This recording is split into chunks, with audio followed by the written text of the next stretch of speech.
4º ano, bom dia. Meus amores, hoje quarta-feira, dia 28 de abril, estamos na nossa semana das avaliações e hoje nós vamos revisar o nosso conteúdo para revisão de geografia. Bom, nós tivemos aí a lista com os conteúdos para estudarmos para a nossa avaliação e nessa lista aí nós tínhamos, sobre o povo brasileiro, a migração, a organização política e a cidade e o campo. Então, por favor, peguem o livro de vocês para que possamos iniciar a nossa revisão de hoje. Bom, no nosso conteúdo sobre o povo brasileiro, nós vimos que o nosso país ele é um povo mestiço, certo? Gente, as pessoas elas são diferentes e cada um tem a sua individualidade, tá? As pessoas elas se agrupam, gente, por determinadas características, que são elas a cor da pele, a forma dos olhos, os tipos de cabelo, ou seja, características físicas. E também as pessoas se agrupam de acordo com seus aspectos culturais. Lá na página 6 do nosso livro, vocês vão ver que com essas características as pessoas formam um grupo étnico. Gente, etnia é um grupo de pessoas homogêneas, tanto nas suas características físicas e culturais. Hoje, com os estudos científicos aí, por meio da genética, que é uma parte da biologia que vai estudar os genes que formaram o homem, nós sabemos que não existe nenhuma etnia essencialmente pura. Por que não existe? Porque o nosso país é um país mestiço, é um país da miscigenação. O passar dos tempos, as etnias elas foram ficando cada vez mais diversificadas, elas foram se misturando cada vez mais. E a mistura dos povos, tá, de tipos físicos e costumes físicos diferentes, recebe o nome de quê? Miscigenação. Então, a nossa gente, o povo brasileiro, ele formou-se principalmente da miscigenação dos 3 grupos.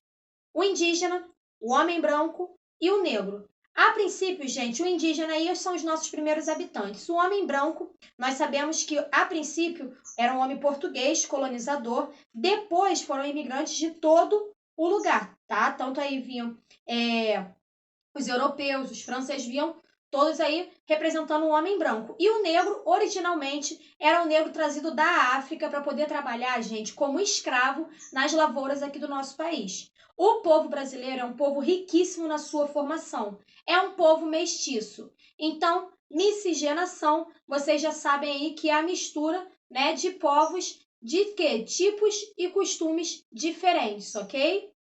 Aí, vamos lá. A nossa miscigenação, ela é tão grande, que nós vimos aí, tá? Que um sociólogo, Gilberto Freire, ele nos classificou como uma meta-raça, ou seja, um povo misturado pelo cruzamento de muitos povos.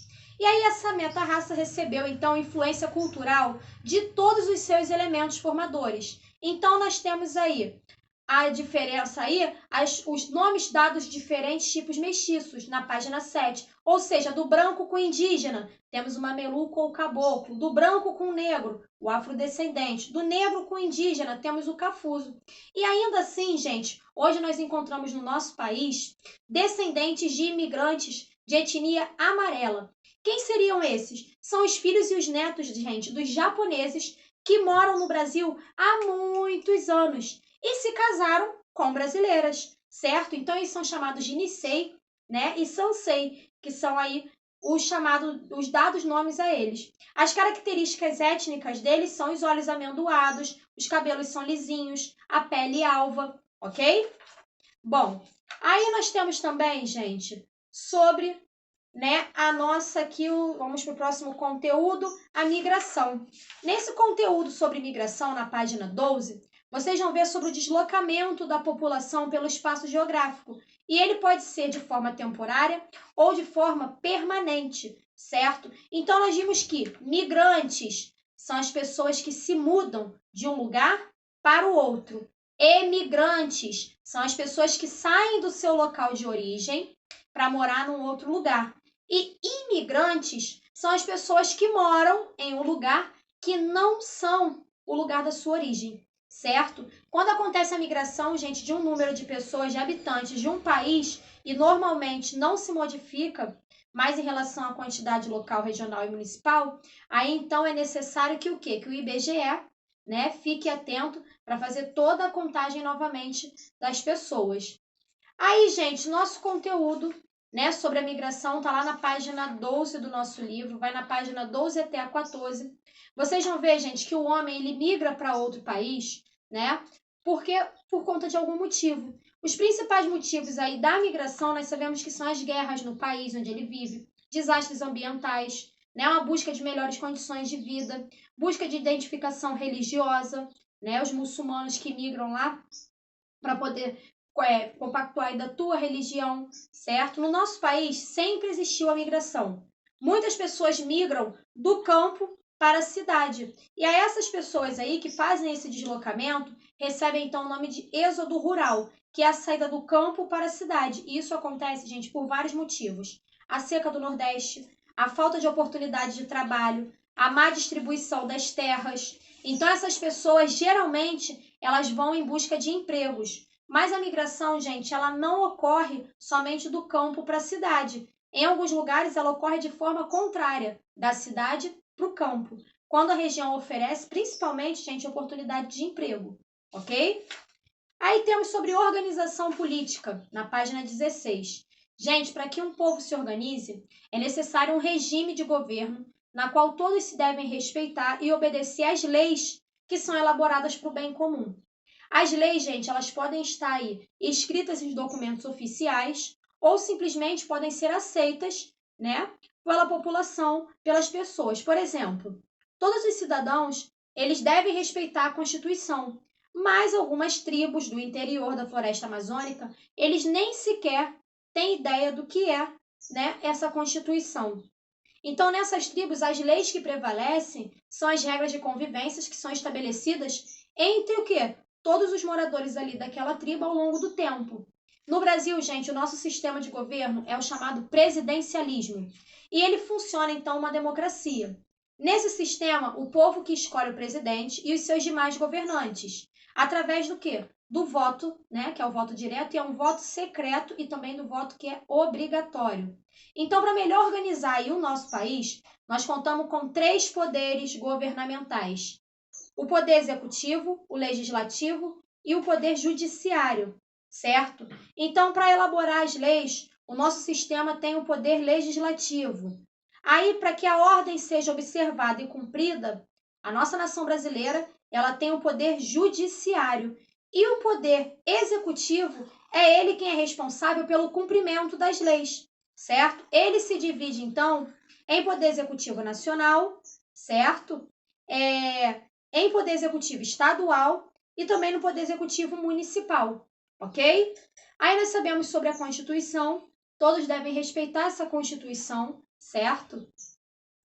Por fim, nós temos aí sobre, lá na página, vamos lá, nosso último conteúdo, a cidade e o campo, nós temos lá na página 24.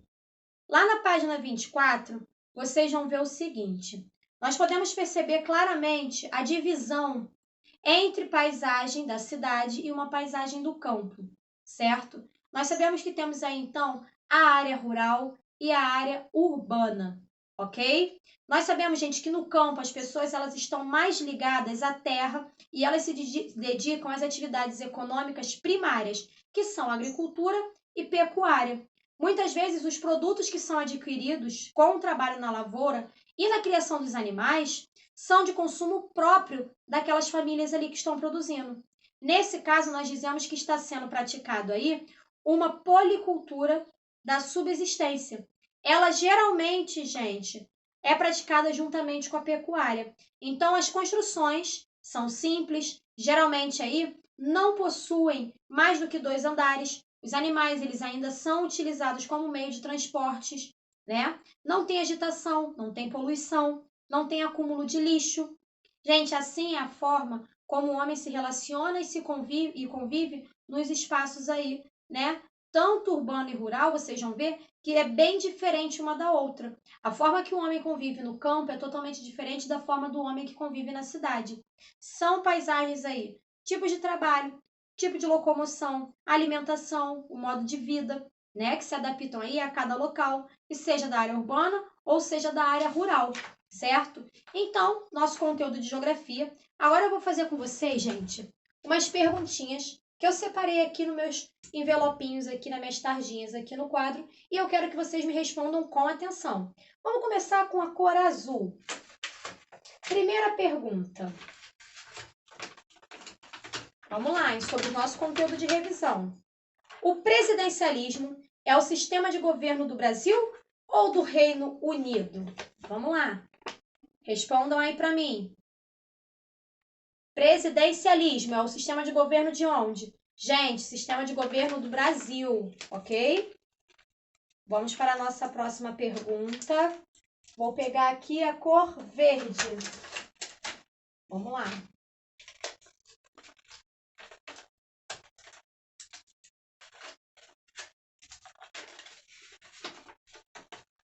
A agricultura e a pecuária são as atividades econômicas praticadas no campo ou na cidade?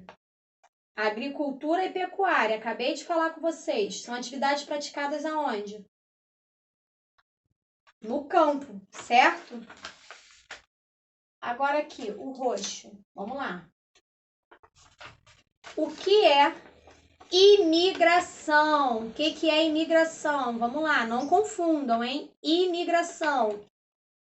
Gente, imigração é a entrada de quê? Da população em uma região. O amarelo agora. Vamos lá. O que você entende por população? E aí? O que é população? Gente, população é um conjunto de pessoas de um determinado lugar, uma região, certo? Aqui o vermelho, vamos lá.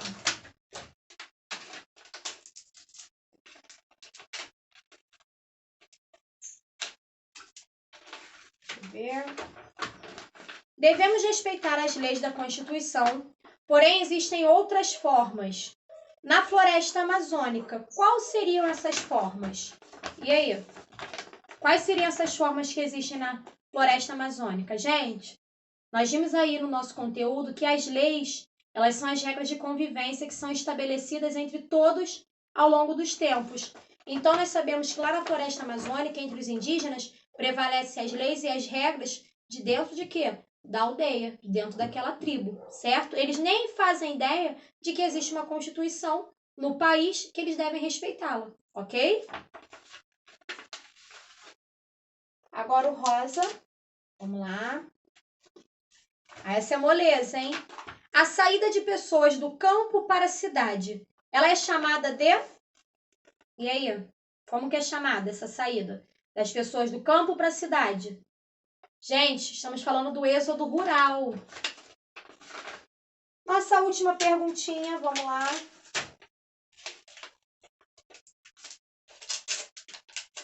Agora vamos falar sobre organização política. Eu quero saber qual a função do poder legislativo. Qual é a função do poder legislativo? Vamos lá.